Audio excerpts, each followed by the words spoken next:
Les agradezco que cuando yo esté hablando, vamos a dejar los micrófonos apagados para que no hayan interferencias. Bueno, muy buenos días para todos los presentes. Me alegra mucho volver a saludarlos, aunque estamos poquitos en este momento, pero pues siempre es una alegría para mí encontrarme con mis estudiantes, así sea de esta forma tan complicada, ¿no? Este ejercicio que vamos a hacer hoy no lo habíamos alcanzado a hacer antes de cerrar periodo, que era la socialización de la prueba Evaluar para Avanzar, porque pues no nos habían llegado todavía los resultados, ¿sí? Entonces, al no haber todavía resultados, pues no era posible, digamos, realizar ese proceso de socialización. Entonces ya tengo los resultados. Al final de la sesión yo les voy a hacer llegar a cada uno de ustedes el resultado individual de los que han podido presentar la prueba, porque lamentablemente hay algunos, ya muy poquitos, que no han podido presentar la prueba, incluso por problemas de la misma página. Entonces, lo que yo quiero hacer hoy es también en parte una promesa que les había hecho a algunos de ustedes, y es que yo quería tener con ustedes unos talleres. Ustedes saben que yo lidero un proceso en la Escuela Normal Superior de preparación para las pruebas de estado de los estudiantes de 11º grado.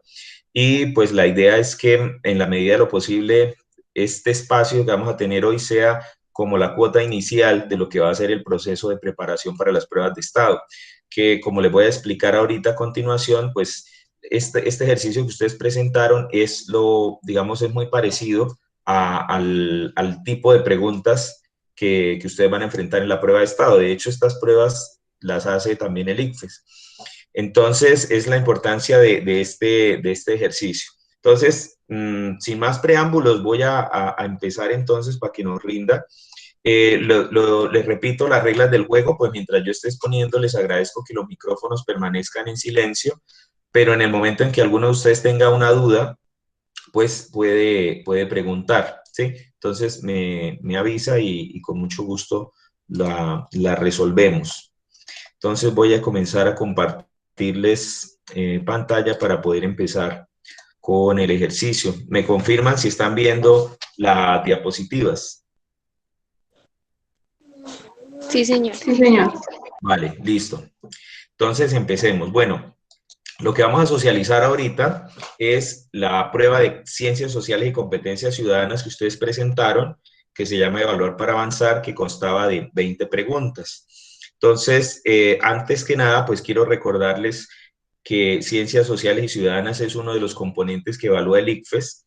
El ICFES evalúa en Ciencias Sociales conocimientos y competencias, ¿sí? Conocimientos, pues, tienen que ver con todos esos saberes que están dentro de la gran área de ciencias sociales. Ustedes hasta 9º grado vieron una asignatura que se llamaba Ciencias Sociales Integradas, ¿sí? ¿Qué significa integradas? Que las ciencias sociales incluyen historia, geografía, democracia, constitución política, economía, sociología, en fin, una gran cantidad de áreas del conocimiento dentro del gran universo de ciencias sociales, además del componente de competencias ciudadanas. Pero además el ICFES evalúa unas competencias, ¿sí? Esas competencias están asociadas con la capacidad para analizar y comprender el mundo social en el que los rodea, ¿sí? Entonces el ICFES básicamente en esta prueba se propone que usted sea capaz de o tenga la competencia para establecer relaciones entre diferentes eventos históricos, eventos sociales, fenómenos económicos, políticos, pero también sea capaz de emitir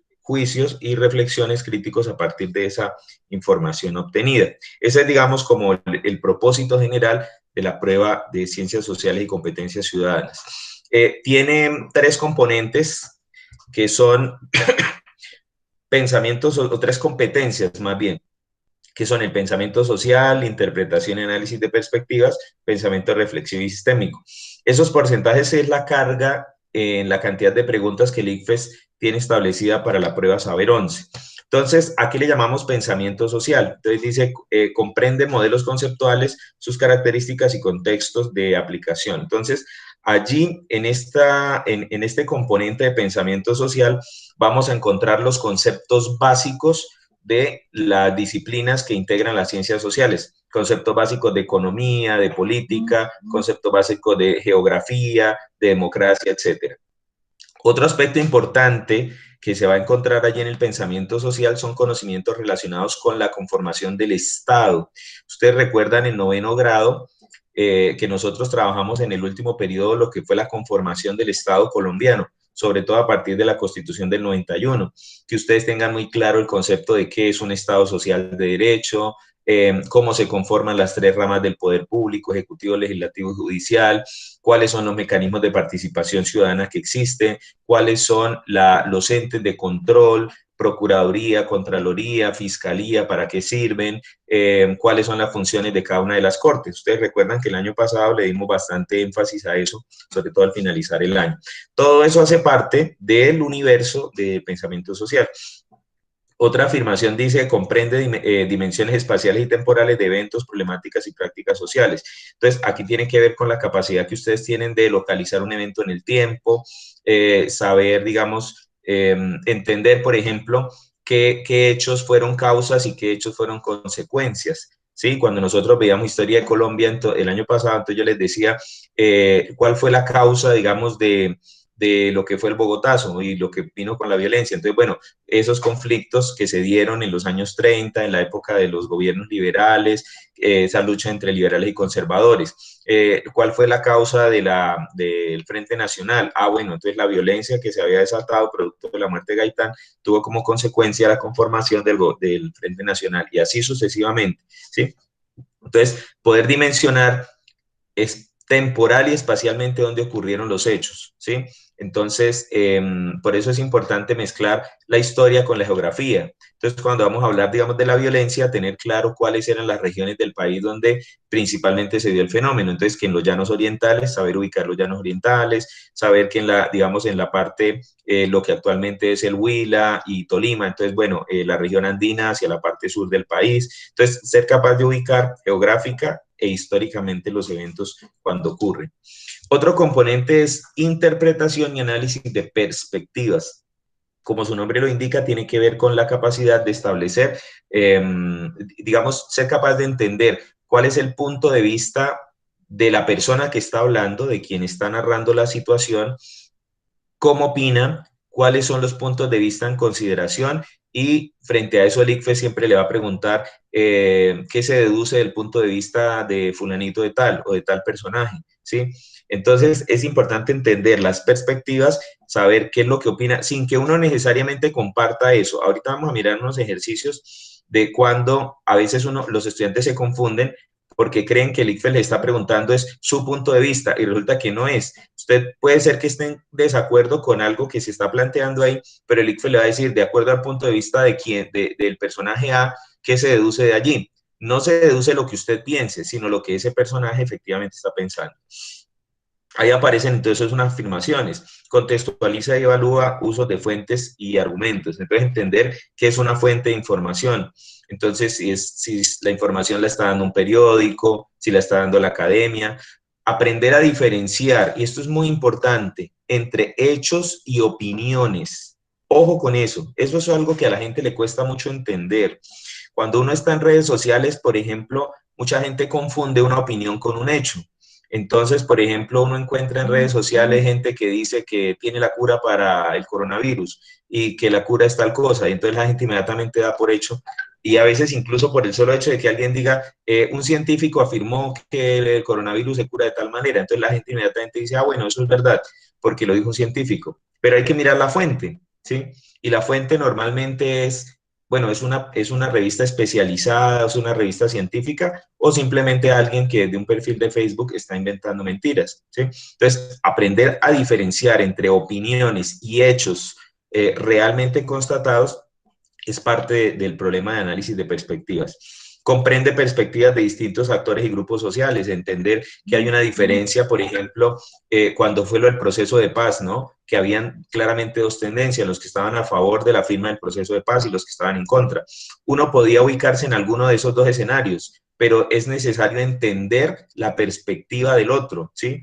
Yo, por ejemplo, digamos, estoy a favor del proceso de paz, ¿sí? Y tengo mis razones, pero yo debo entender cuáles son los argumentos de quienes se oponen, ¿sí? Tratar de entender lo que piensa el otro. Eso tiene que ver con análisis de perspectivas. Finalmente, está pensamiento reflexivo y sistémico. que dice, bueno, en la afirmación evalúa usos sociales de las ciencias sociales. Aquí es importante entender que en las ciencias sociales hay modelos de interpretación. Ahorita vamos a ver unos ejemplos de eso. Por ejemplo, en economía hay un modelo económico muy famoso que es el neoliberalismo. Entonces, el neoliberalismo plantea que, por ejemplo, el Estado no debe intervenir en la economía, que debe permitir que las empresas privadas sean las que dominen, digamos, el mundo económico, que sea el mercado lo más libre posible, no intervenir en precios. Y entonces, esa es una cosmovisión económica. Otra sería una posición de Estado benefactor, que es todo lo contrario, que el Estado debe intervenir para evitar digamos, que se disparen esas, digamos, disparidades sociales, por decirlo de alguna manera, ¿sí? Entonces, esa inequidad social. Entonces, el Estado debe intervenir a través de subsidios, a través de sueldos más altos, etcétera. Entonces, esos son modelos de interpretación de la economía, ¿sí? Entonces, aprender a manejar, a entender esos modelos de las ciencias sociales. La otra afirmación dice, comprende que los problemas y sus soluciones involucran distintas dimensiones y reconoce relaciones entre ellas. Entonces, son las preguntas que hacen alusión, por ejemplo, frente a una problemática, digamos, ambiental. Entonces, ¿cuáles podrían ser las posibles soluciones a ese problema del calentamiento global, de la contaminación de los ríos, del efecto que produce, por ejemplo, las plantas, ¿cómo se llama? Bueno, las plantas que producen energía a través de grandes estructuras y de grandes represas, ¿sí? Bueno, entonces, hasta ahí, esos son los tres componentes de la prueba de ciencias sociales. ¿Hasta ahí tienen los presentes alguna duda o todo hasta ahí ha quedado muy claro? Sí, señor, todo claro. ¿Todo Bien. claro? Perfecto.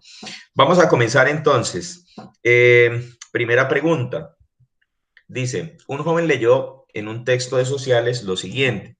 Para los indígenas, tener relaciones homosexuales se asocia con cambios en la naturaleza. El sexo entre mujeres produce lluvias y entre hombres puede hacer que los árboles crezcan más de lo acostumbrado. Eso es lo que lee el estudiante en un texto de ciencias sociales. Eso es lo que un grupo indígena piensa frente a ese tema de la homosexualidad. Al terminar su lectura, el joven le dice a uno de sus compañeros, esto que viene a continuación ya no está en el libro, eso es lo que dice el que acaba de leer, el muchacho. Entonces, además de los desastres que causan en la sociedad, ahora resulta que los homosexuales también son culpables de los desastres naturales. Esa es la opinión. Ahí vuelvo a lo que ya les acabé de decir antes. Hay una diferencia entre un hecho y una opinión. El hecho es la lectura del estudiante, lo que ese grupo indígena piensa, pero a continuación viene la opinión. Existe un prejuicio en lo que dice el estudiante, entonces, ojo, esta pregunta, que es muy habitual en competencias ciudadanas, tiene realmente solo dos respuestas. Aunque tiene cuatro opciones, realmente solamente hay dos respuestas, es sí o es no. Entonces, lo primero que tenemos que hacer es determinar si aquí hay o no un prejuicio, ¿sí? ¿Ustedes creen que aquí hay un prejuicio o no hay un prejuicio en lo que acaba de decir el muchacho?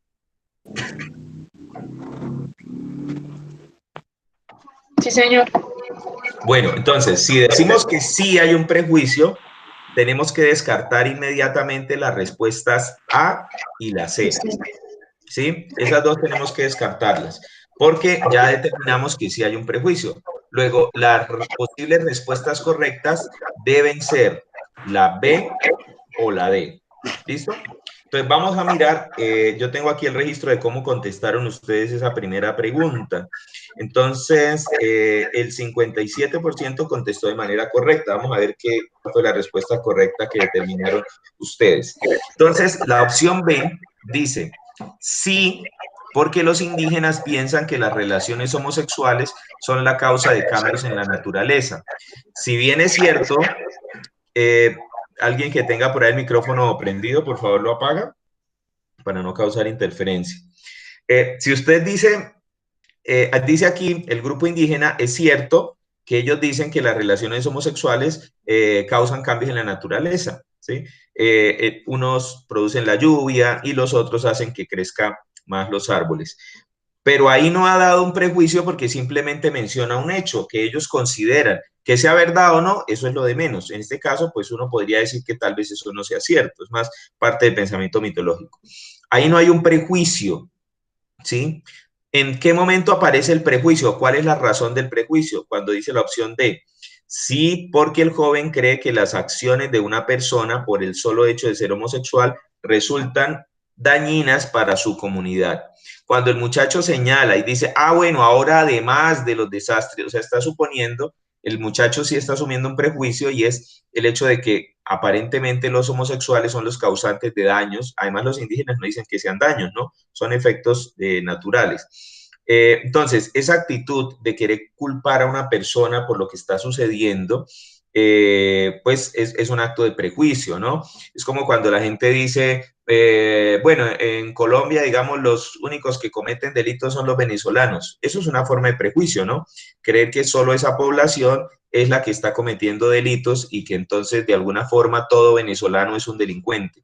Eso sería claramente un prejuicio, como efectivamente en este caso está planteando la opción D. Entonces, la respuesta correcta es la opción D, como le decía, el 57% de los estudiantes contestaron de manera correcta. Pero ojo, era una pregunta fácil, ¿no? Era una de esas preguntas que uno dice, pues la respuesta es como muy evidente, ¿no? Entonces, hubo de todos modos un gran número de equivocaciones. Segunda pregunta dice, ¿puede alguien hoy no tener nada que ver con Estados Unidos o con USA? Quizás puede uno quererlo, pero es poco menos que imposible lograrlo. Estados Unidos está en todas partes. Es una de las materias de nuestros sueños. No aparece Hollywood todas las tardes en las marquesinas de nuestros cines. Y que de Billie Holiday, Bob Dylan, Rem, Nirvana, Estados Unidos lo ha invadido todo. Esto no debería asustarnos. El desvanecimiento de las fronteras y la perspectiva de un mundo interdependiente se han convertido en un incentivo para que las nuevas generaciones traten de aprender y asimilar otras culturas. Bueno, frente a ese fragmento, el ICFES nos propone una pregunta, nos dice, bueno, ¿por qué es posible afirmar que este fragmento describe un aspecto del fenómeno de la globalización? Entonces, atentos a esto y yo sí les agradecería que tomen apuntes de algunas cosas que yo les voy a decir. La globalización es un concepto fundamental en ciencias sociales. La globalización fue un fenómeno que ocurrió especialmente cuando termina la Guerra Fría en el año 89-90, cuando cae la cortina de hierro y cae la Unión Soviética y se termina oficialmente ese conflicto entre Estados Unidos y la Unión Soviética, o entre el mundo capitalista y el mundo comunista. Y de esa manera, digamos que solamente queda un ganador, que es el capitalismo. A partir de ese momento surge en el mundo la necesidad de globalizar la economía capitalista, ¿sí? Entonces, allí se aplica el concepto de globalización. Pero el aspecto de globalización tiene varios componentes. Primero está el aspecto económico, ¿sí? Que la globalización tiene que ver con un mayor intercambio comercial, de importaciones y exportaciones, de tratados de libre comercio entre las naciones, etcétera. Pero la globalización también tiene un componente cultural, que es lo que acaba de mencionar el texto. Por ejemplo, Bob Dylan, que es un músico norteamericano, que si bien es cierto que es un músico de ese país, no quiere decir que en el mundo entero no se conozca. Al punto en que, como ustedes lo saben, Bob Dylan hace unos 3 o 4 años, creo, fue premio Nobel de Literatura. Entonces, otros grupos musicales como los que aquí mencionan, Nirvana, por ejemplo, es un músico, una agrupación de rock bastante famosa. Entonces, esto tiene que ver con el fenómeno también de la globalización. ¿Por qué conocemos de Nirvana? ¿Por qué sabemos de Bob Dylan? Pues de la misma manera que los gringos hoy saben de Shakira y de Carlos Vives, ¿sí? Porque el fenómeno de la globalización no va en una sola dirección, no es que solamente consumamos lo que viene de Estados Unidos o de Europa, sino que ellos también consumen cultura que viene de estos países. Sí, ya eso hace parte del fenómeno de la globalización.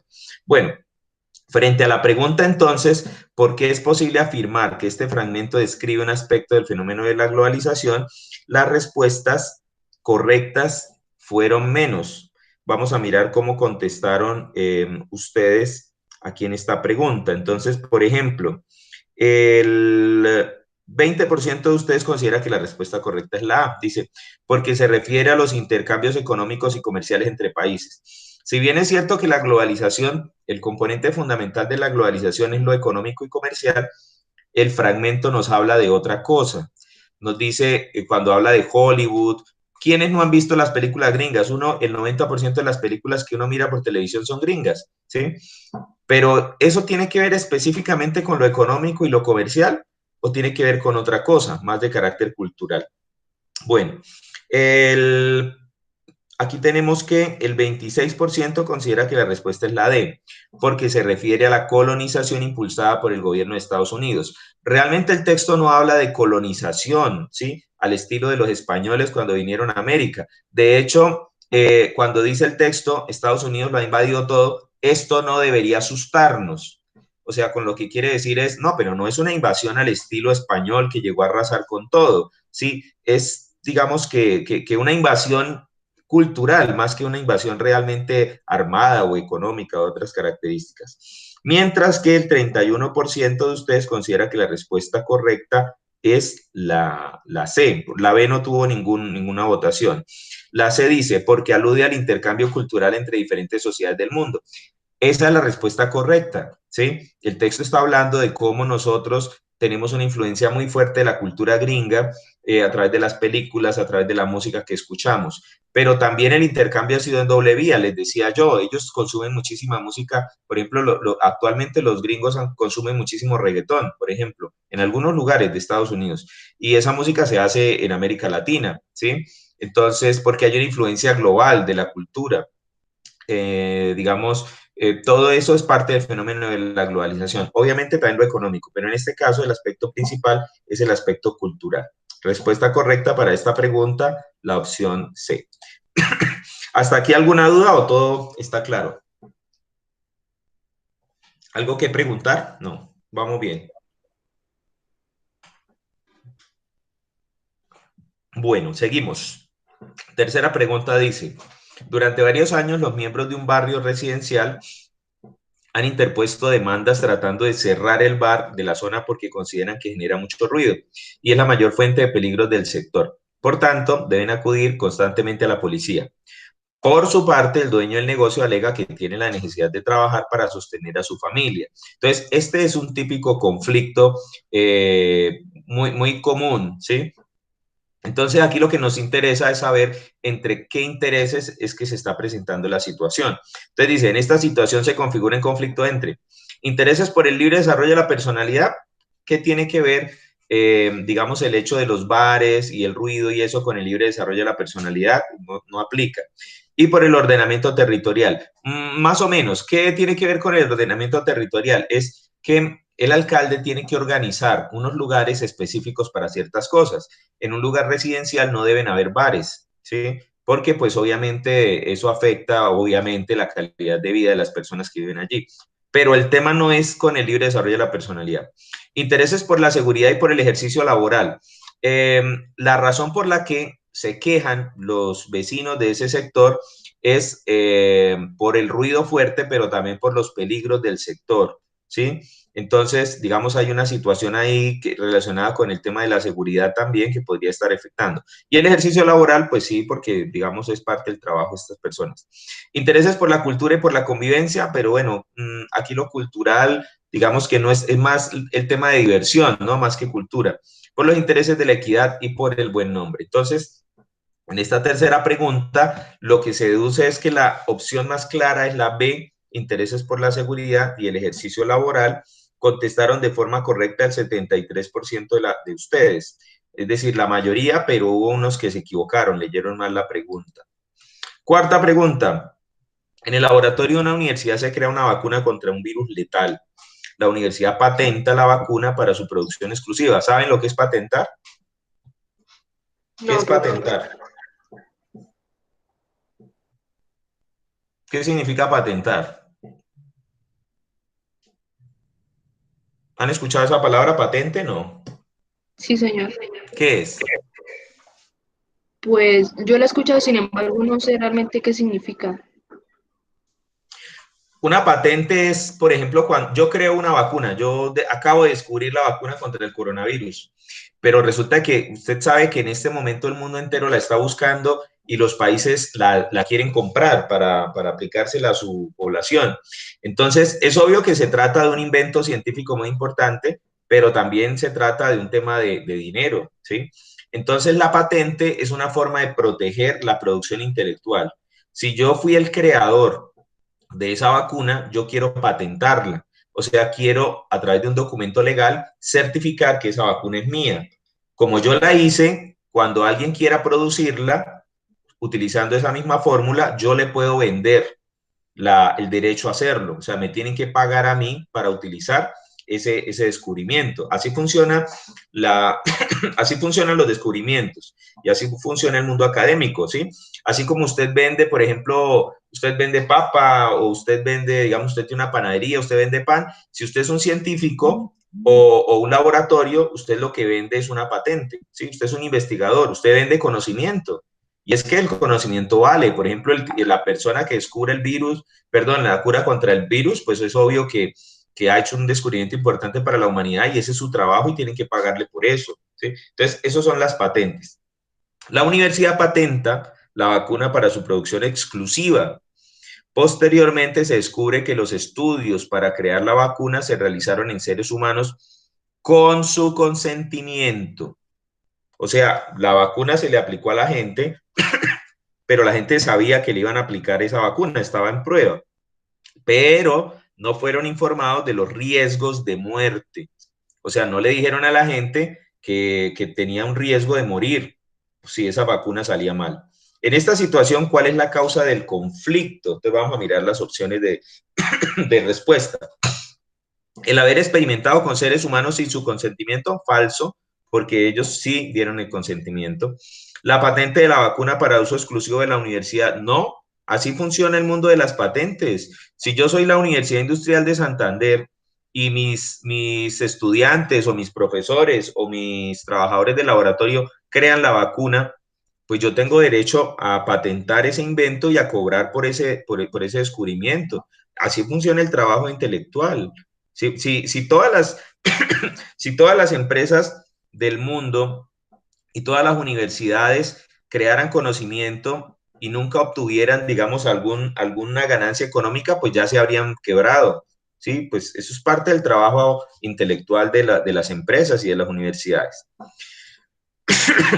El desconocimiento de los participantes de que su vida estaba en riesgo, eso sí es lo que genera el conflicto.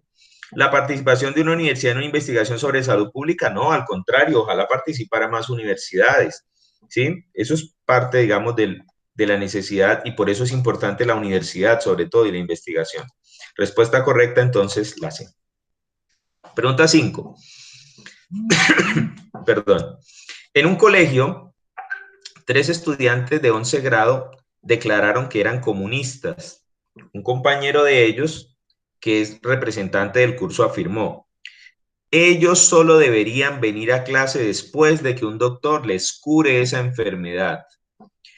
¿Cuál de las siguientes afirmaciones puede expresar los efectos más probables para los estudiantes comunistas de la afirmación del representante? Entonces, ojo, aquí hay que entender lo que está en juego.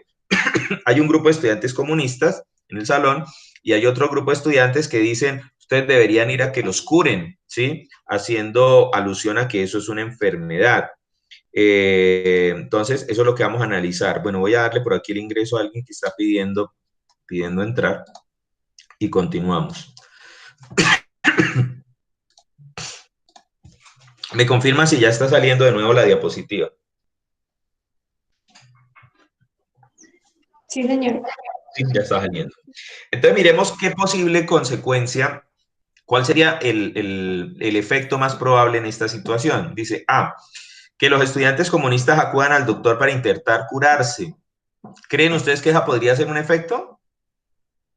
No. No. No, no. Que los compañeros los rechacen porque creen que realmente están enfermos. ¿Podría ser? Podría ser. Que en el colegio se enseñe sobre los tratamientos médicos contra esa enfermedad del comunismo. No. Que los estudiantes comunistas se sientan agradecidos por la preocupación del representante. Bueno, estas preguntas son chéveres porque uno las mira y uno dice, ay, la respuesta es muy fácil. Lo que sucede con esto es que el ICFES en realidad nos está evaluando a nosotros como ciudadanos. Apliquemos este ejemplo al feminismo. Yo he escuchado en esas discusiones que hay a veces sobre el tema del feminismo, he escuchado a personas hablar de que ciertas mujeres feministas o ciertas mujeres que defienden el feminismo son enfermas, incluso las tratan de locas, ¿no? Y usted lo que está es loca, o sea, y entonces ese tipo de maltrato, digamos, hacia una persona por sus convicciones es peligroso sobre todo porque genera este tipo de situaciones, ¿sí? El hecho de decirle a una persona, usted está loca porque usted cree en el feminismo, o usted está loco, o está enfermo porque usted cree, digamos, en el comunismo o alguna cosa así, es de alguna forma no solo ponerlo en ridículo, sino incluso a veces ponerlo ante el escarnio público, ¿sí? No quiere decir que estemos de acuerdo con el comunismo, por ejemplo, o que estemos de acuerdo con el feminismo, pero hay maneras de discutir con estas cosas. Decía un filósofo español que se llama Fernando Savater, las personas son dignas de respeto, no las ideas, o sea, es decir, lo que son respetables son las personas y no las ideas. Tenemos derecho a disentir. Yo tengo derecho a criticar, por ejemplo, el comunismo, a decir por qué no estoy de acuerdo, por qué no creo que sea un buen sistema, pero no tengo por qué ir a burlarme y a decir que una persona que cree en el comunismo está enferma, está loca, ¿sí? Debería ir al psicólogo, o lo que pasa con las feministas, que yo sí he escuchado ese tipo de expresiones. Usted está loca, usted es una vieja histérica, ¿usted qué hace creyendo en esas cosas? Lo lee uno en redes sociales, ese tipo de maltrato hacia estas personas. Entonces, la pregunta es fácil, pero precisamente lo que apunta es a que mejoremos en este aspecto del tema de convivencia. En consecuencia, la respuesta correcta es la B. Siguiente pregunta.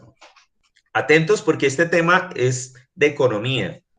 Dice, lea el siguiente apartado del artículo. Ecuador, las claves del milagro económico, escrito por David Martí, abre comillas, Rafael Correa es economista del desarrollo y se nota. Este dato es importante para comprender sus políticas. Sus afinidades lo alejan de las teorías neoliberales. Préstenle atención a esto, lo alejan. O sea, ¿Rafael Correa es neoliberal o está en contra del neoliberalismo? Está en contra. Está en contra. Eso tiene que quedar muy claro. Continuamos, dice. El modelo de crecimiento por el que está apostando Correa en la actualidad es el de mercados financieros regulados. Regulados. ¿Qué quiere decir regulados? Que de alguna manera están controlados los mercados financieros.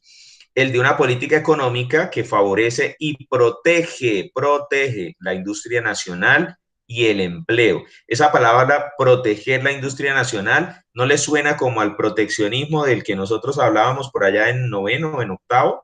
¿Se acuerdan cuando hablamos de libre cambio y proteccionismo? Entonces, esto de proteger la industria nacional y el empleo tiene que ver con una postura hacia el proteccionismo. El de un crecimiento impulsado por los salarios.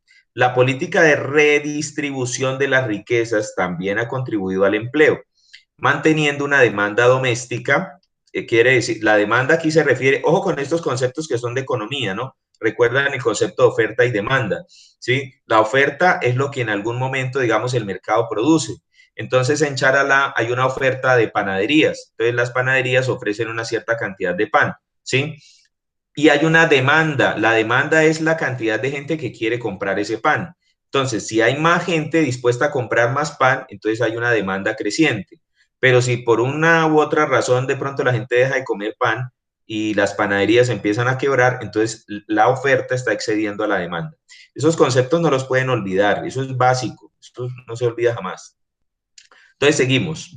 La política de redistribución de las riquezas también ha contribuido al empleo, manteniendo una demanda doméstica al alza para los productos domésticos es decir, de la nación, y llevando a las industrias nacionales, nuevas y tradicionales, a contratar cada vez más mano de obra. Esta es una implementación de la filosofía económica escandinava. ¿A qué se refiere con escandinavo? ¿Quiénes son los escandinavos? ¿Han escuchado hablar de Escandinavia o los países escandinavos? ¿Nunca? ¿No? Los países escandinavos son los países del norte de Europa, los que llamamos, digamos, los herederos de los vikingos, para que quede un poquito más claro, ¿no? Suecia, Noruega, Finlandia, Dinamarca, sí, los países del norte de Europa son los países escandinavos. Y el modelo económico que aplica Correa es muy similar al que aplicaron los países, esos países en algún momento en su economía. Es decir, la de un crecimiento basado en una fuerte demanda, o lo que es lo mismo, un crecimiento basado en los salarios. Bueno, entonces el texto nos tiene que quedar claro que este señor Rafael Correa, del que está hablando, defiende un modelo económico opuesto al neoliberalismo, contrario al neoliberalismo. ¿Listo? Ya les mencionaba ahorita al principio de esta charla algunas características del neoliberalismo. Sin embargo, les voy a poner otra tarea. Así como tienen que buscar qué es la globalización, por favor, busquen información sobre qué es el neoliberalismo y sobre todo busquen información sobre el neoliberalismo versus el estado de bienestar o estado benefactor, que es el que está defendiendo aquí en términos generales Rafael Correa. De acuerdo con el artículo anterior, ¿qué consecuencias podrían presentarse en el ámbito económico al implementarse políticas afines a la economía del desarrollo? Entonces, pónganle cuidado a lo que les voy a decir. Si bien el ICFES no exige que usted tenga conocimientos de memoria y que usted memorice exactamente fechas, datos, nombres y todo, sí es necesario, y el ICFES supone que ustedes ven en el colegio Ciencias Económicas y Políticas y que alguna vez se les ha hablado de neoliberalismo, que alguna vez se les ha hablado de estado de bienestar. Entonces, es importante que estos conceptos ustedes los tengan claros, no para que los memoricen, pero para que los entiendan. Que usted entienda que el neoliberalismo es sinónimo de un Estado que no interviene en la economía, que permite que se desarrolle el capital privado, que el neoliberalismo tiende, digamos, a favorecer más el capital, digamos, extranjero, los tratados de libre comercio. El libre comercio en general es sinónimo de neoliberalismo. Mientras que el proteccionismo que defiende, por ejemplo, Correa, es más de que el Estado sí intervenga, de que el Estado regule los mercados financieros, de que el Estado, digamos, propenda por salarios más altos de los trabajadores, ¿sí? Que proteja la industria nacional. Entonces, son conceptos que ustedes los tienen que tener y les repito, por favor, busquen, consulten, amplíen esta información. Entonces, vamos a la pregunta. Entonces, ¿qué consecuencias podrían presentarse en el ámbito económico al implementarse políticas afines a la economía del desarrollo? ¿Mayor intervención estatal en el sector financiero podría ser una consecuencia? ¿Qué opinan? Pues no del financiero, sino del económico. ¿Qué es el sector financiero? ¿A qué se refiere el sector financiero?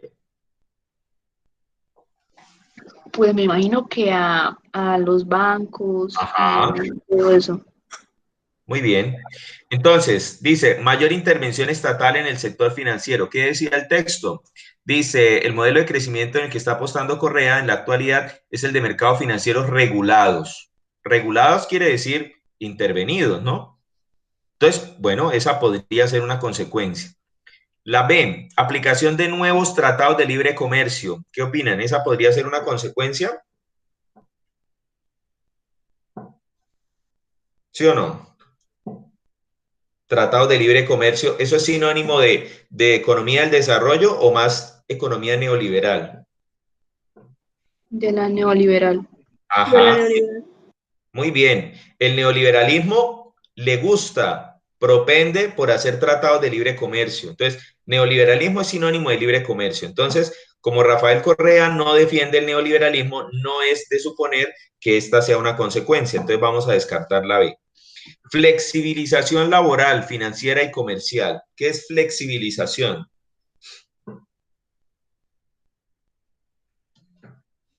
¿Qué es flexibilizar algo?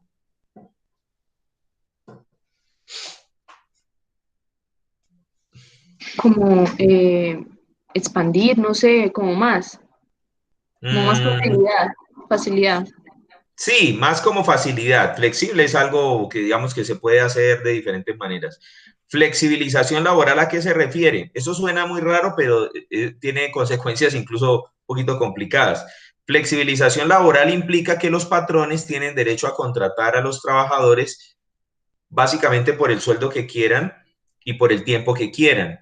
Entonces, yo soy jefe de una empresa y aplico políticas de flexibilización laboral. Entonces le digo a un trabajador, yo no lo necesito a usted 8 horas diarias, 6 días a la semana, sino solamente lo necesito los lunes 2 horas. Y no le puedo pagar un salario mínimo, le pago, no sé, 10.000 pesos del día, ¿le sirve o no le sirve? Eso es flexibilización laboral. De hecho, suena muy bonito, pero es feo, porque de alguna manera implica que solamente lo van a contratar a uno cuando lo necesiten y por el sueldo que le puedan pagar. ¿Eso es coherente con lo que está proponiendo Rafael Correa? ¿O lo que dice, o lo que propone Correa es lo contrario de eso?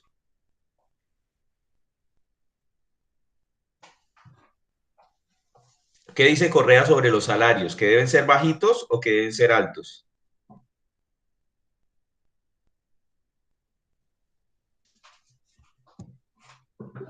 Impulsado salarios. O sea, impulsados por los salarios, ¿a qué se refiere? ¿A que los salarios van a ser bajitos o van a ser buenos? Van a ser buenos.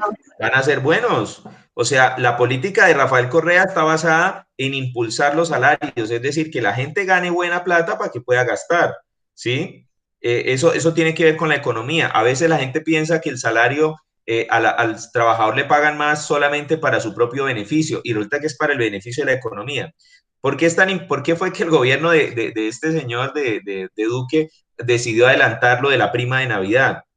Primero, pues para evitar las conglomeraciones en diciembre. Pero segundo, es que si a la gente le adelantan la prima, ¿qué es lo primero que la gente va a poner a hacer ahorita? Pues a gastar la plata, ¿sí? O sea, la gracia de que la gente gane más salarios es que gaste más. O sea, no es que ahorre la plata debajo del colchón. Es que yo le pago a usted más salarios para que usted se vaya al centro comercial, se compre una camisa, vaya al mercado, compre y compre cosas. Y de esa manera la economía se dinamiza, ¿sí? Esa es parte también del modelo de Rafael Correa. No es solamente que la gente gane más salarios para que ahorre y eso, no, para que gaste, que gane más para que gaste más y así la economía también crezca. Así funciona la economía. Si hay poco gasto, si la gente consume poco, pues la economía tampoco crece, ¿sí? Por eso han puesto lo del día sin IVA. O sea, todo eso tiene que ver con esto, ¿no? El día sin IVA estimula que la gente quiera ir a comprar. Y si la gente quiere ir a comprar porque hay ofertas, pues la economía se dinamiza, gana el comercio y es una forma de hacer que la economía empiece a despegar. Todo esto tiene que ayudarnos a entender también el fenómeno económico en un país como Colombia. Bueno, ¿por qué las promociones? ¿Por qué sacar días sin IVA? ¿Por qué adelantar la prima? Pues tiene que ver con eso, ¿no? Con hacer que la economía se dinamice. Pero la flexibilidad laboral financiera, es decir, dejar que los bancos pongan su propia política monetaria, que cobren más o que cobren menos de acuerdo a sus propios intereses, dejarlos en libertad, lo mismo la libertad comercial. ¿Es coherente con la propuesta de Rafael Correa o lo que Rafael Correa propone es otra cosa?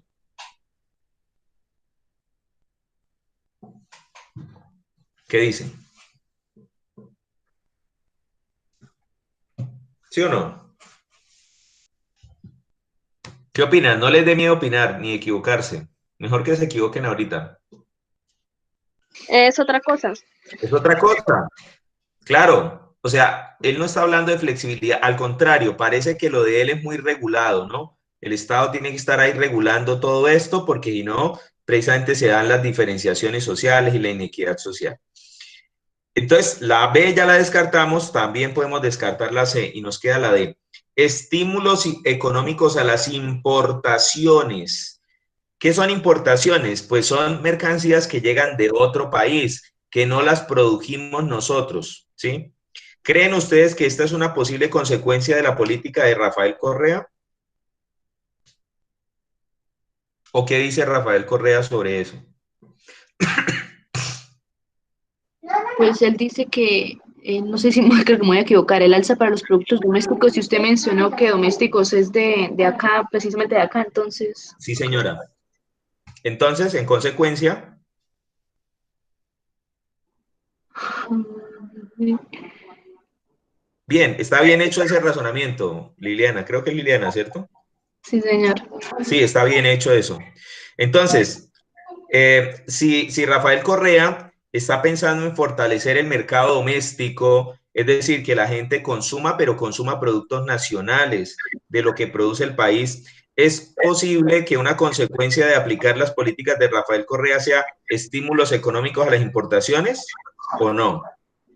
No, No No, creo. No. no es coherente. Por lo tanto, la única opción posible, ¿cuál es? la, Sí. La A, efectivamente, el sector financiero. Entonces, párele bolas a esto que les voy a decir, chicos.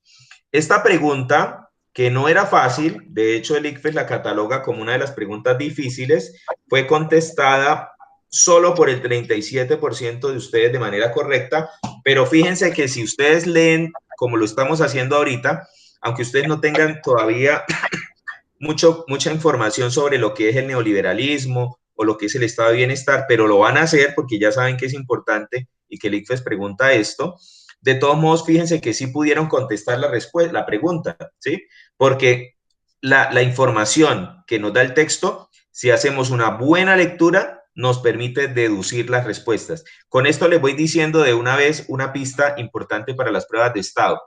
El conocimiento es importante, pero es más importante la competencia, que usted tenga una buena interpretación, una buena capacidad lectora. Entonces, párenle bolas porque la prueba del ICFES en realidad es una prueba que exige lectores críticos. Cuando hagamos el taller de lectura crítica, que yo espero que lo podamos hacer al menos este año, vamos a mirar eso, las características que debe tener la lectura crítica. Bueno, entonces, respuesta correcta la A, seguimos.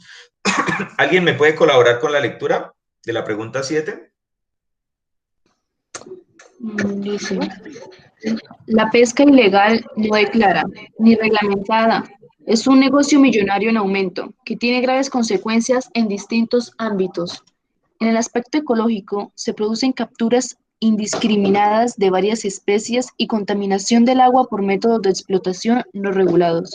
En el aspecto socioeconómico, se pone en riesgo el futuro de la actividad pesquera, especialmente en países que dependen de esta fuente de recursos, y supone una competencia desleal para los pescadores legales. Con el fin de combatir este problema, se ha propuesto: 1. Obligar a todos los buques a transmitir información sobre su actividad y el pescado que llevan a bordo. 2. Motivar a los pescadores a no utilizar métodos de explotación de gran capacidad destructora a través de capacitaciones. 3. Otorgar distintivos de calidad a los productos de los pescadores que cumplan con la normatividad. Entre estas tres soluciones, podría decirse que hay una relación de... Bueno, muy bien. Vamos a mirar las opciones de respuesta. Aquí es importante la palabra, digamos, que está asociada. Entonces, entre estas tres soluciones que se aplican para combatir el comercio ilegal de pescado, el comercio y la caza, digamos, la pesca ilegal de estos pececitos, tenemos cuatro opciones. Hay contradicciones, hay compatibilidades, hay complementariedades o hay incompatibilidades. Si ustedes se dan cuenta, volvemos al sí y al no. Hay dos opciones muy similares que son la A y la D, que hablan de contradicción e incompatibilidad, y la B y la C, que hablan de compatibilidad y complementariedad. Lo primero es entender las palabras. ¿Qué es una contradicción? Decir que algo es contradictorio es que, que se retracta. ¿cómo así? O sea, está planteando una cosa, pero al mismo tiempo la está como retractando. ¿Sí me Ah, hago ok. entender? Sí, señora. Decir que uno está de pie y sentado al mismo tiempo sería una ¿qué? Contradicción. Una contradicción. contradicción. Uno no puede estar sentado y de pie al mismo tiempo. Eso es contradictorio. Voy a darle aquí ingreso a otro compañero que está pidiendo entrar. Sí, entonces ese es un ejemplo de contradicción. ¿Sí? Eso es una contradicción allí. Incompatibilidad. ¿Qué es incompatibilidad? Que algo es incompatible. ¿Qué quiere decir?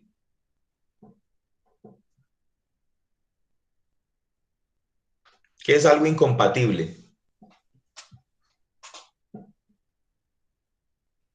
No sé si a ustedes les pasa, por ejemplo, que en sus casas tengan enchufes de 2 patas, ¿sí? Y resulta que yo tengo el computador mío, el cable es de 3 patas. ¿Qué pasa con ese cable de 3 patas? Que es que es incompatible con esa entrada, ¿sí? Entonces, o sea, es algo que no casa en lo otro, ¿sí? No es lo mismo que una contradicción, porque no es que diga dos cosas contradictorias, sino que no se complementa, no es compatible, no se puede juntar, es como el agua y el aceite. Bueno, entonces, ojo, si uno mira estas 3 propuestas y uno dice, bueno, obligar a todos los buques a transmitir, información sobre su actividad y el pescado que llevan a bordo, significa que van a tener que mostrar que lo que están pescando es legal. Por ejemplo, que no están pescando más de lo que deben y que además el tipo de pescado que están haciendo, digamos, es el permitido y el tamaño del pescado es el permitido. No están pescando, digamos, crías muy pequeñas que acaben, digamos, con la producción. Listo. Motivar a los pescadores a no utilizar métodos de explotación de gran capacidad destructora a través de capacitaciones, ¿sí? No utilizar métodos que puedan alterar o dañar la producción de pescado a largo plazo. Bueno, esas 2 medidas me parece que no son contradictorias, son incompatibles, ¿no? La tercera, otorgar incentivos de calidad a los productos de los pescadores que cumplan con la normatividad, es decir, que el consumidor yo sepa que ese pescado que estoy consumiendo respeta esas reglas y esas normas y yo también en un acto responsable compre solamente a las empresas que cumplen esos estándares. Esas 3 medidas no me parecen contradictorias, tampoco me parecen incompatibles. Entonces, de entrada podemos descartar la opción A y la opción D. Nos quedan la B y la C. ¿Serán compatibilidad o complementariedad? Entonces, párenle bolas a esto que les voy a decir. Compatibilidad, ¿a qué se refiere? Que algo es compatible, ¿qué quiere decir? Pues que casa, ¿no? Lo decíamos ahorita, que casa, que entra, digamos, dentro de eso. Entonces, un cable de 2 patas, digamos, entra en un enchufe de 2 huecos. Eso es compatible, ¿sí? Vamos a ver la opción, dice compatibilidad, pues se trata de medidas obligantes y normativas para todos los pescadores. ¿Qué opinan? ¿Sí son compatibles?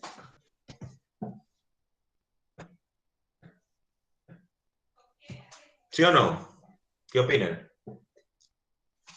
O más bien la C, complementariedad, pues están dirigidas a resolver diferentes aspectos del problema de la pesca ilegal.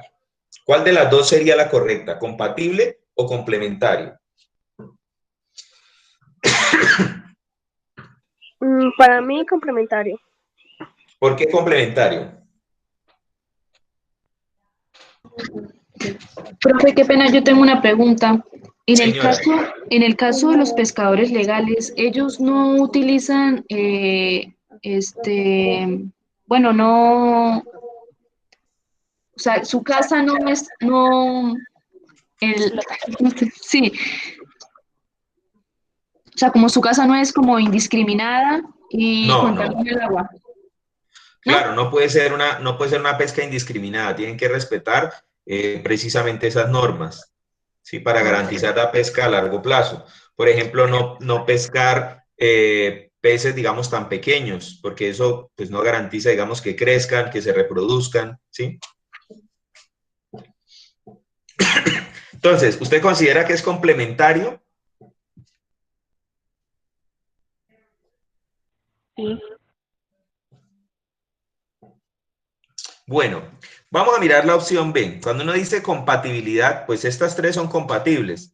Pues se tratan de medidas obligantes y normativas para los pescadores. ¿Solo para los pescadores? La opción 3 ¿aplica solo para los pescadores? ¿O aplica también para los consumidores de pescado?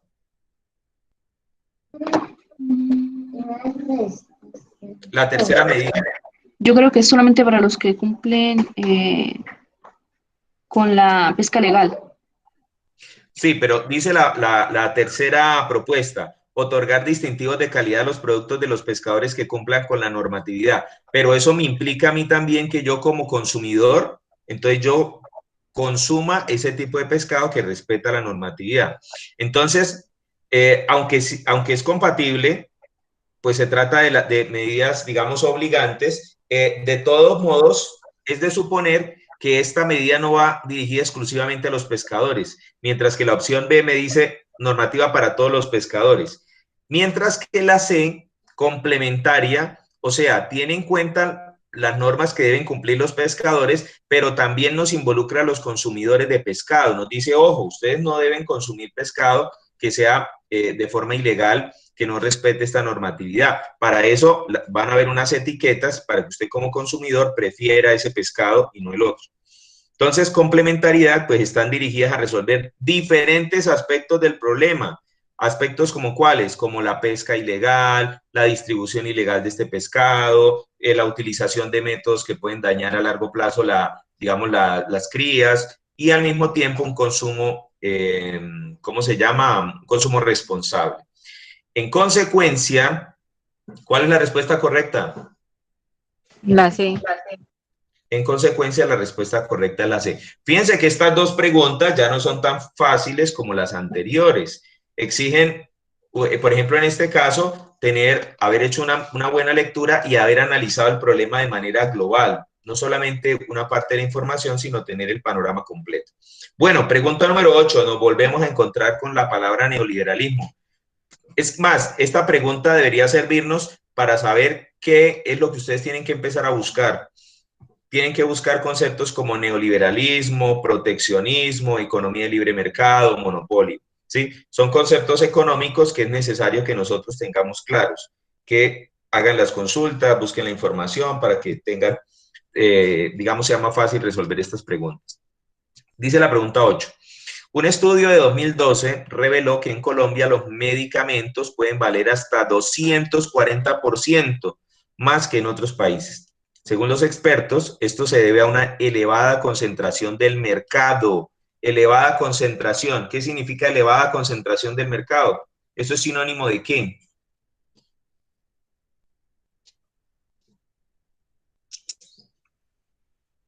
Elevada concentración del mercado farmacéutico en pocos laboratorios. Vamos a suponer que, bueno, es que si les pongo el ejemplo, les estoy dando la respuesta, entonces más bien les pongo el ejemplo al final. Estos, al no tener competencia ni regulación por parte del Estado, el Estado no los regula, pueden fijar arbitrariamente los precios de sus productos. Eso es lo que pasa habitualmente con las medicinas, ¿no? Uno a veces va a buscar ciertos medicamentos y aquí en Colombia son muy costosos debido a esta situación, ¿no?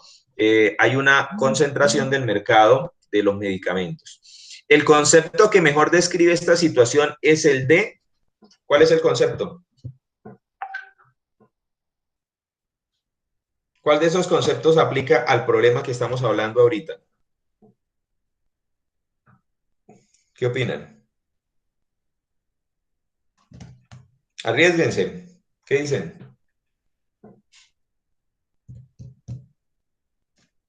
¿Ninguno? Pónganle cuidado ahora sí al ejemplo que les voy a poner. Vamos a suponer que en vez de haber muchas panaderías, como hay en Charalá, llega un empresario, que soy yo, y empieza a comprar cada una de las panaderías de Charalá. Entonces empieza a comprarlas, compro todas las panaderías. De manera que yo soy el único productor de pan en Charalá. Como soy el único productor, no tengo competencia, no tengo con quién competir. La gente igual tiene que comprar pan porque pan es uno de los productos básicos de la canasta familiar. Sí, la gente le gusta mucho el pan. Entonces empiezo a subir los precios y el pan que antes valía 2.000, ahora lo voy a cobrar a 4.000 pesos. ¿Qué consecuencias puede haber? Pues que muchas personas se vean obligadas a comprar ese pan, por más caro que sea, porque no hay más a quien comprarle. Si hubieran otras panaderías, pues podría haber competencia, pero como yo compré todas las panaderías, no hay más a quien comprarle sino a mí. Esa es una práctica ilegal en la economía que se llama monopolio. Monopolio, eso se llama monopolio. Cuando yo me adueño de todo un sector de la economía para dominarlo, para sacar más ganancia y además utilizar los precios a mi antojo. Eso es lo que significa una elevada concentración del mercado farmacéutico. Es decir, hay muy pocas empresas farmacéuticas en Colombia, entonces como hay poquitas, la gente siempre le toca comprarle a las mismas. ¿Qué hacen ellos? Aprovechan y suben hasta en un 240% el precio de sus productos. ¿Quedó clara la respuesta entonces? Sí, señor. Respuesta correcta, el monopolio, la opción D. Pregunta 9. El empleado de un banco se dio cuenta de que su compañero y mejor amigo del trabajo se robaban diariamente pequeñas cantidades de dinero al terminar la jornada laboral. Cuando el empleado confronta a su mejor amigo, este le dice que es muy poco dinero y que esas cantidades no representan nada para un banco tan importante. Además, le recuerda su amistad de años. El empleado del banco no acepta las excusas de su amigo y lo denuncia. ¿Cuál de las siguientes explicaciones justifica mejor la acción de quien denuncia a su amigo? A. Sabe que ser deshonesto a veces no paga. ¿Esa es la razón por la que denuncia a su amigo? No. Prefiere quedar bien con el amigo que con el banco. Eso no es No, cierto. porque lo denuncia. No, porque él lo denunció.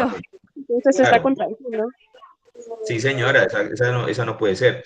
Considera que la honestidad está por encima de la amistad. Sí. Podría ser. Y siente envidia de que su amigo esté enriqueciéndose y él no. Esa No. podría ser. Entonces, volvemos a lo mismo. Esta pregunta es muy fácil de responder. Uno sabe que la respuesta correcta es la C. Ese no es el problema. La pregunta es, ¿qué tanto nosotros nos vemos en una situación como esta? ¿Sí? Sinceramente, no tienen por qué decirme mentiras. Es más, no me contesten, pero piénsenlo en sus corazones.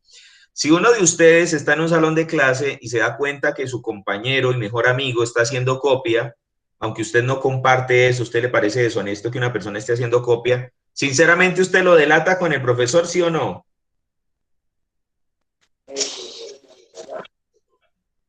Pues normalmente, ¿qué hace la gente?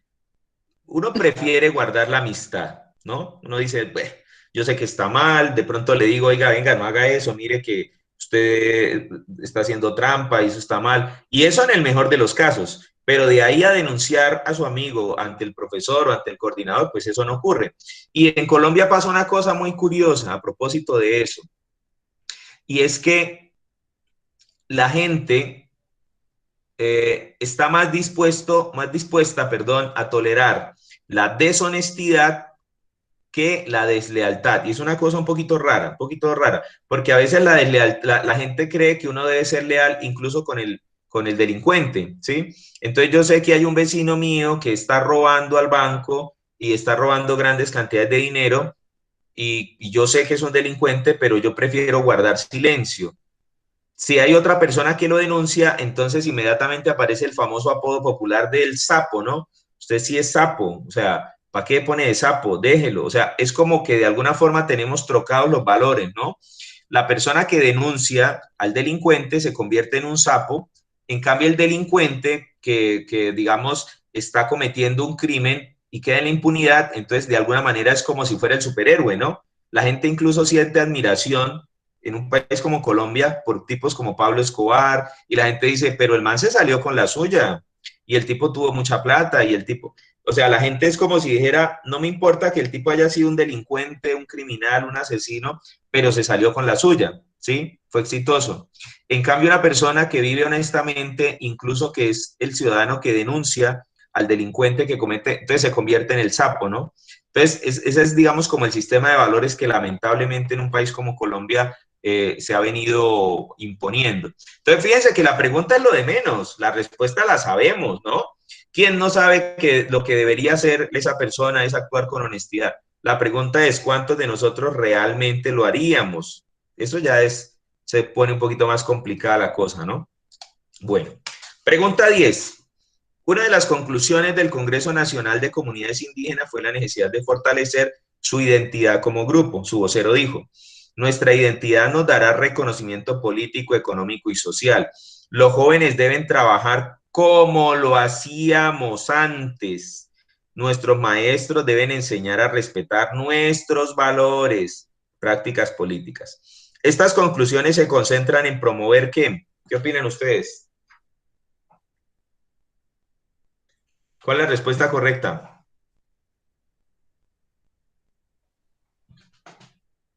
¿Qué dicen? Arriésguense.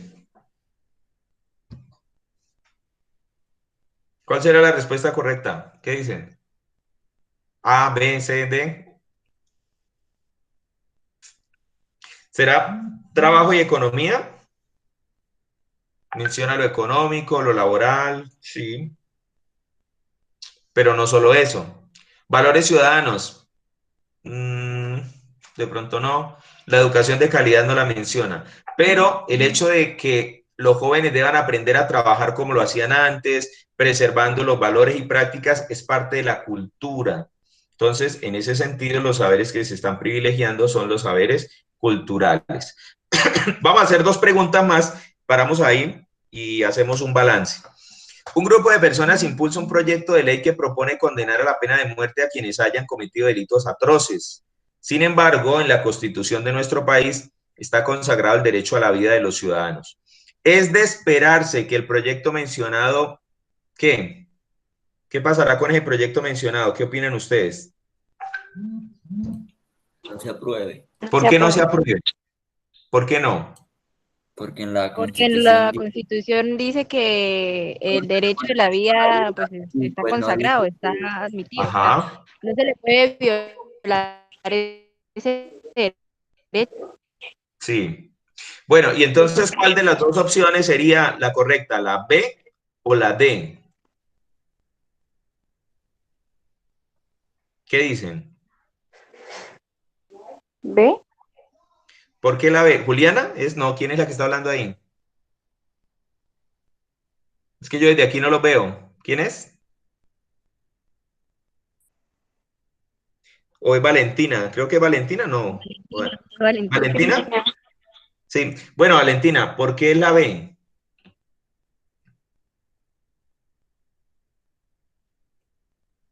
¿Por qué piensa que es la B?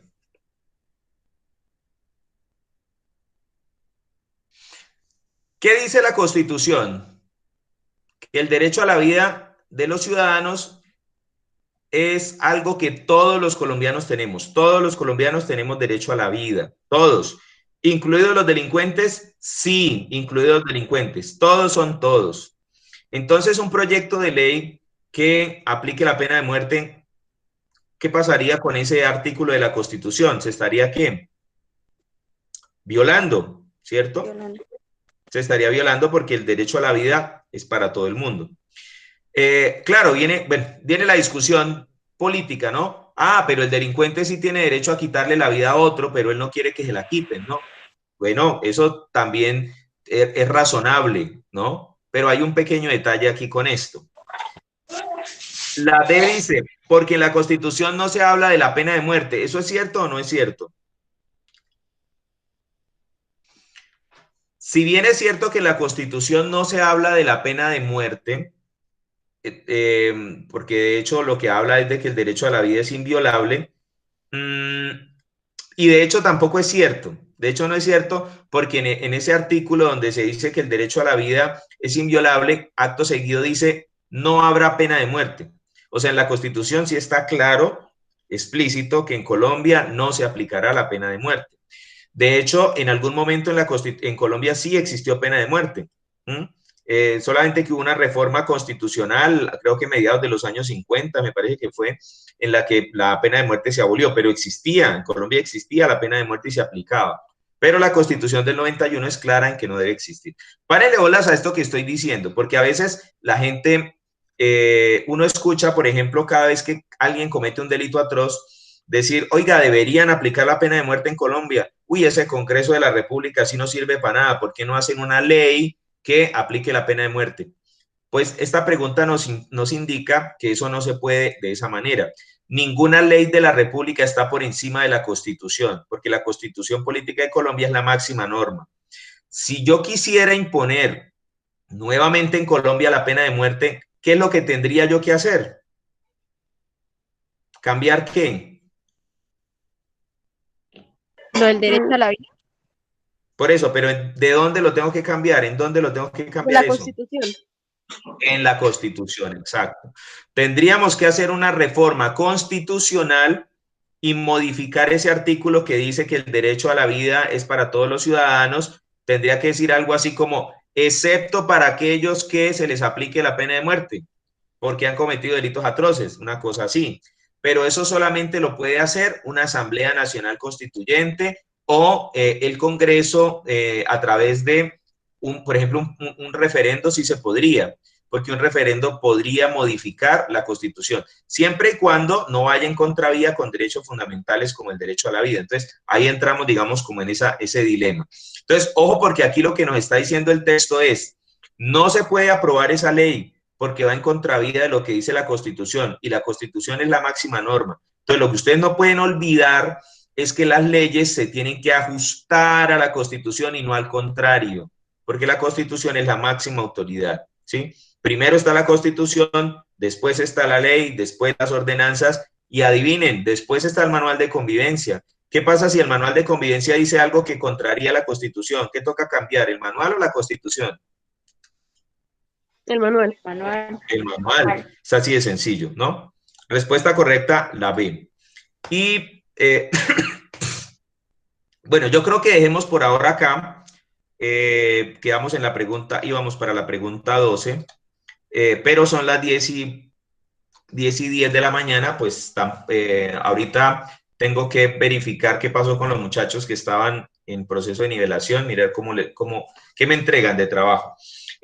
Bueno, de todos modos, yo quería tener este encuentro con ustedes. Yo sé que ya, de hecho, los que están aquí presentes, creo que ya todos recuperaron y ya todos pasaron el año, lo cual me alegra, la verdad lo felicito porque digamos que ustedes en teoría no estaban obligados a estar aquí en esta sesión, y si lo están es porque quieren estar, entonces eso también me alegra mucho. Quisiera que en los 3 minuticos que nos quedan hagamos como una rápida evaluación. ¿Qué les pareció la sesión? ¿Les parece que podríamos hacer otra? ¿Les suena o no? Ya dejamos así. No, claro, otra. Sí, profe. ¿Sí? Ah, bueno. Pues de mi parte, yo también quisiera, me gustaría, y de hecho voy a ver si nada extraordinario ocurre, voy a intentar que dentro de 8 días, aprovechando que todavía estamos en este proceso de nivelación, voy a tratar de convocarla para ver si podemos terminar esta sesión o si hacemos la sesión de lectura crítica, que me gustaría mucho hacer con ustedes también. Cualquiera de las dos alternativas, en cualquier caso, pues yo les estaré comunicando. Bueno, muchachos, ¿cómo les pareció la sesión? ¿Sí les gustó o no les gustó? Sí, estuvo bien, profe. Sí, señor, estuvo muy chévere, productivo. Bueno, ok. Les queda una tareita, ¿no? La que les puse. Vamos a buscar esos conceptos de qué es neoliberalismo, qué es proteccionismo, libre cambio, Estado benefactor, y pues con eso ya vamos un poquito, digamos, puliendo un poco lo que va a ser la prueba de ciencias sociales para el año entrante.